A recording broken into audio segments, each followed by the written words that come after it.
آخر کیوں ہر چند سالوں بعد فلسطین میں ظلم ہوتا ہے اور دنیا صرف خاموش تماشائی بنی رہتی ہے؟ اگر آج فلسطین خاموش ہو جائے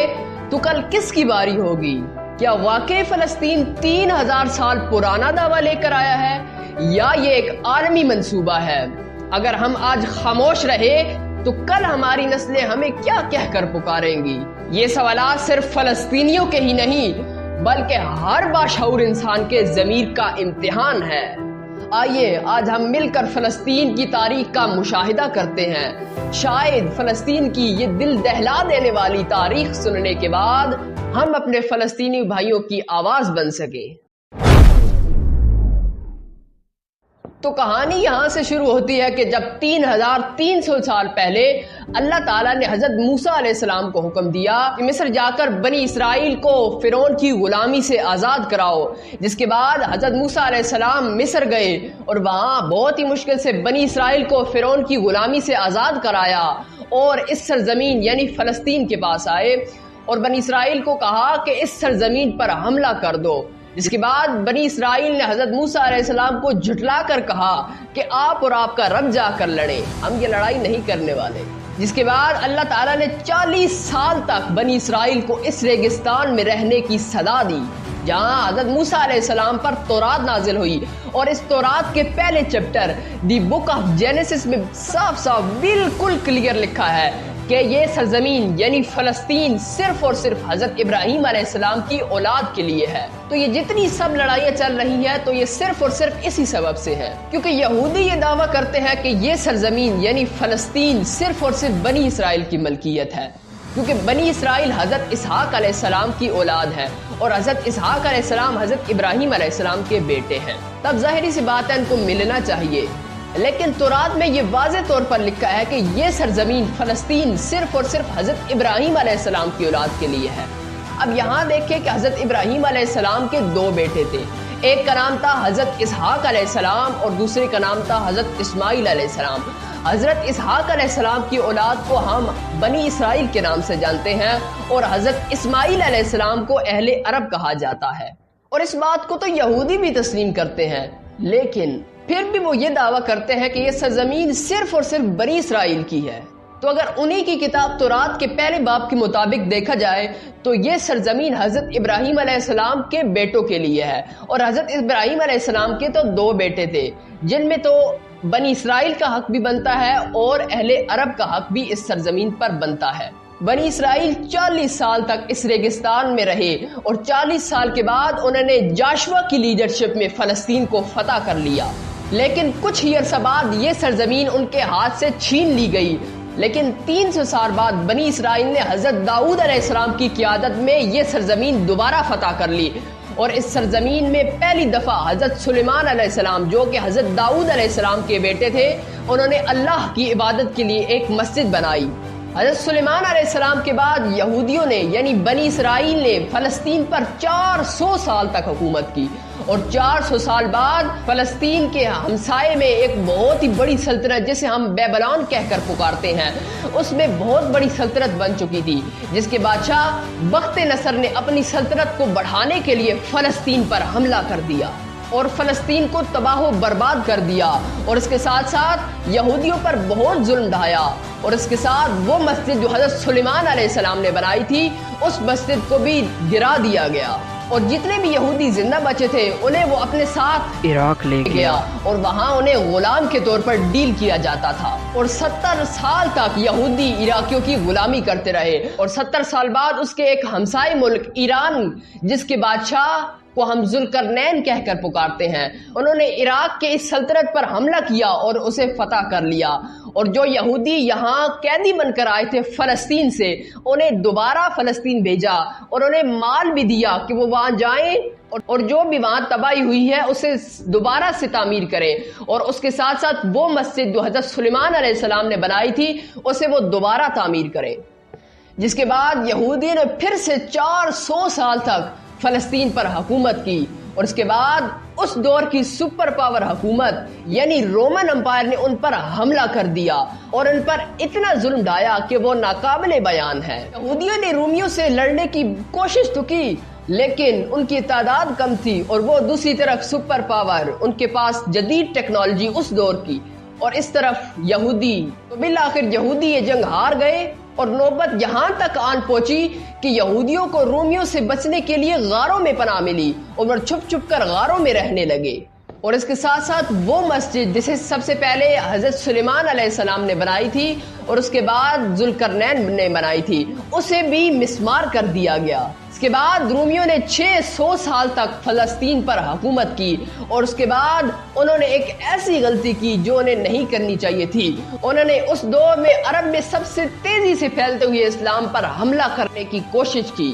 اور اس وقت عرب بہت سٹرانگ ہو گئے تھے اور مسلمانوں کی سلطنت دور دور تک پھیلی گئی تھی، اور یہاں تک کہ مسلمانوں نے رومن اور پرشین امپائر کو بھی فتح کر لیا تھا۔ جب مسلمان حضرت عمر فاروق رضی اللہ تعالیٰ عنہ کی خلافت کے دور میں رومن امپائر کو فتح کرتے کرتے یروشلم کے دروازے پر پہنچے تو ان کے پاس دو آپشن تھے۔ ایک تو یہ تھا کہ جس طرح پہلی قوموں نے اس فلسطین کو تباہ کیا اسی طرح اسے تباہ کر دیا جائے، اور دوسرا آپشن یہ تھا کہ اس کا محاصرہ کر لیا جائے۔ جس کے بعد مسلمانوں نے دوسرا آپشن چوز کیا کہ انہوں نے 4 یا 6 ماہ تک فلسطین کا محاصرہ جاری رکھا، جس کے بعد فلسطین کے گورنر نے ایک شرط پر فلسطین مسلمانوں کے حوالے کرنے کو کہا کہ مسلمانوں کے اس وقت کے سب سے طاقتور خلیفہ خود اس کے پاس چل کر آئیں اور اس سے ایک معاہدہ کریں۔ تو اس وقت جب حضرت خالد بن ولید نے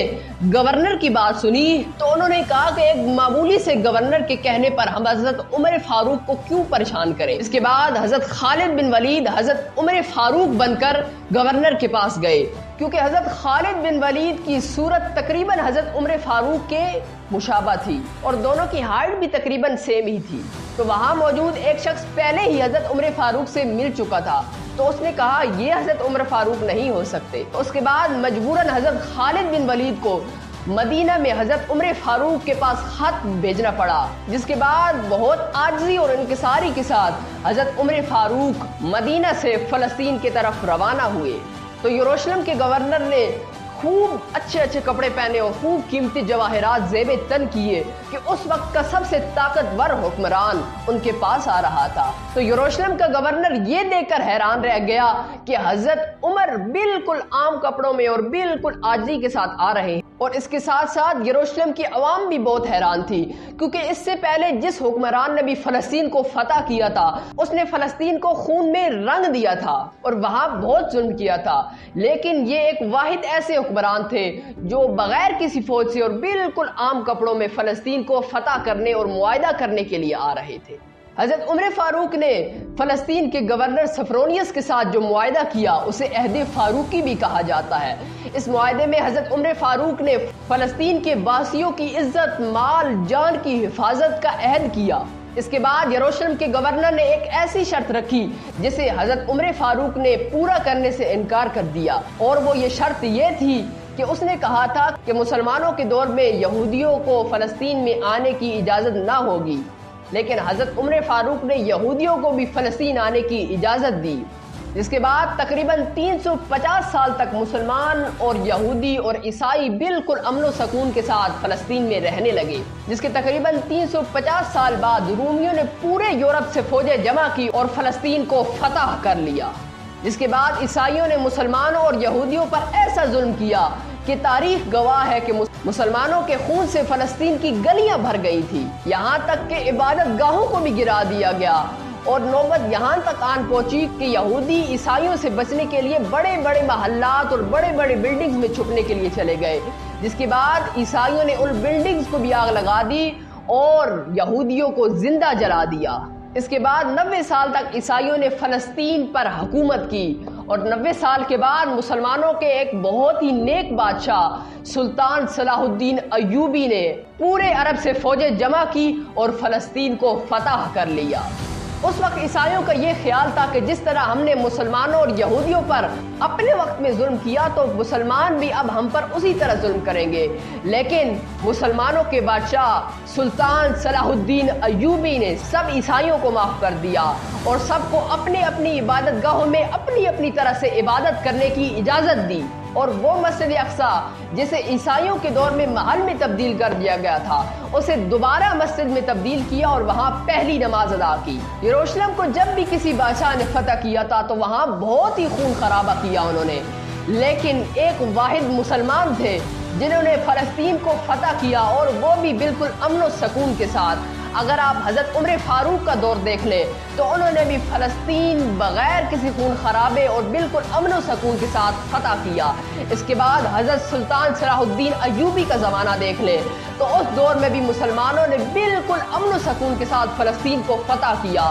اور اس کے بعد 800 سال تک مسلمان بالکل امن و سکون کے ساتھ یہودیوں اور عیسائیوں کے ساتھ فلسطین میں رہنے لگے۔ لیکن مسلمانوں کی 800 سال حکومت کے بعد اور آج سے تقریباً 100 سال پہلے جب فلسطین عثمانیہ خلافت کے پاس تھا تو اس دور میں ورلڈ وار 1 نے عربوں نے برٹش کے ساتھ مل کر عثمانیہ سلطنت کو ختم کر دیا۔ تو برٹش نے یہودیوں کی حمایت حاصل کرنے کے لیے کہا کہ اگر وہ یہ فلسطین کا علاقہ لینے میں کامیاب ہو جاتے ہیں تو وہ یہاں ایک یہودی اسٹیٹ، ایک یہودی ملک بنائیں گے، جس کے بعد یہودی ایک سیکرٹ پلان کے تحت فلسطین میں شفٹ ہونا شروع ہو گئے۔ تو اسی لیے یہودیوں کی حمایت حاصل کرنا برٹش کے لیے بہت اہم ہو چکا تھا، اور اس سے پہلے 1800 سال تک یہودیوں کے پاس اپنا کوئی بھی ملک نہ تھا، اور یہودیوں کے کچھ بڑوں نے یہ فیصلہ کیا کہ اب یہودیوں کے پاس بھی اپنا ایک ملک ہونا چاہیے، اور اس کے لیے انہوں نے فلسطین کے علاقے کا انتخاب کیا، اور یہ ملک حاصل کرنے کے لیے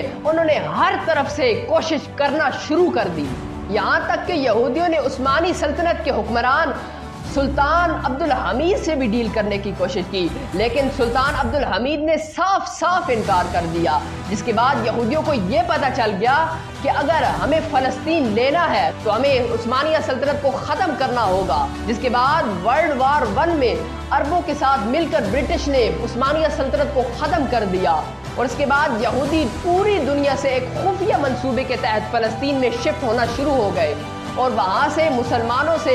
ڈبل ٹرپل پرائزز میں مسلمانوں سے زمینیں خریدنا شروع کر دی، کیونکہ یہودیوں کے پاس اس دور میں بھی بہت پیسہ تھا۔ برٹش امپائر نے یہودیوں کے ایک الگ ملک ہونے کو سپورٹ کیا، خاص طور پر ورلڈ وار 2 کے بعد ہٹلر کے یہودیوں پر ظلم کے بعد یہودی اور بھی فلسطین میں آنا شروع ہو گئے، اور فلسطین میں آہستہ آہستہ لڑائیاں اور بھی بڑھنے لگی، جس کے بعد UN نے ایک فیصلہ سنایا کہ فلسطین کو 3 حصوں میں ڈیوائیڈ کر دیا جائے، ایک حصہ فلسطین، دوسرا حصہ اسرائیل اور تیسرا حصہ یروشلم، جس میں نہ تو یہودیوں کی حکومت ہوگی اور نہ ہی مسلمانوں کی، جس میں صرف اور صرف UN کی حکومت ہوگی، اور وہاں تمام مذاہب کو اپنے اپنے طریقے سے عبادت کرنے کی اجازت ہوگی۔ لیکن اسرائیل کے ہمسائے عرب ممالک نے اس فیصلے کی بھرپور مذمت کی، اور اس کے بعد تینوں ممالک ایجپٹ، جارڈن اور سیریا تینوں کی فوجیں مل کر فلسطین میں داخل ہوئیں۔ یہ تینوں ممالک بہت ہی بے شرمی سے اسرائیل سے ہار گئے،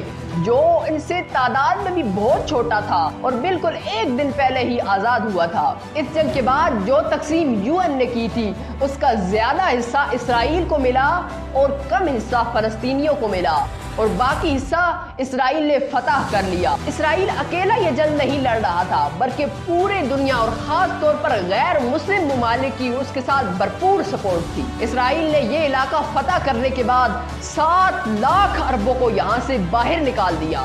جس کے بعد آہستہ آہستہ فلسطین میں یہودیوں کی تعداد بڑھنے لگی اور مسلمان کم ہونے لگے۔ جس کے بعد اسرائیل بہت سٹرانگ ہو گیا تو اس نے عرب ممالک کے درمیان اپنے آپ کو ایک مضبوط ملک بنا لیا تھا، لیکن پھر بھی یہ 2 علاقے، ایک غزہ اور دوسرا ویسٹ بینک، ان کے کنٹرول میں نہ تھا۔ لیکن 1967 میں ایک بار پھر جنگ شروع ہوئی، اور یہ جنگ وہی 3 عرب ممالک اور اسرائیل کے درمیان تھی، ایک جارڈن، ایک سیریا اور ایک ایجپٹ۔ یہ تینوں ممالک مل کر اسرائیل میں داخل ہوئے اور پھر اسی طرح بے شرمی کے ساتھ اسرائیل سے ہار گئے۔ یہ دوسری مرتبہ تھی کہ 3 عرب ممالک بالکل چھوٹے سے ملک سے ہارے تھے، اور اس کے بعد اسرائیل نے اپنی سرحدوں کو اور بڑھا دیا۔ اس کے بعد اسرائیل نے وہ 2 علاقے جہاں مسلمانوں کی کثرت تھی وہاں پر بھی حملے کرنا شروع کر دیے، اور تب سے آج تک ان 2 علاقوں میں، ایک غزہ اور دوسرا ویسٹ بینک میں، آج تک مظلوم مسلمانوں پر ظلم ہوتا آ رہا ہے۔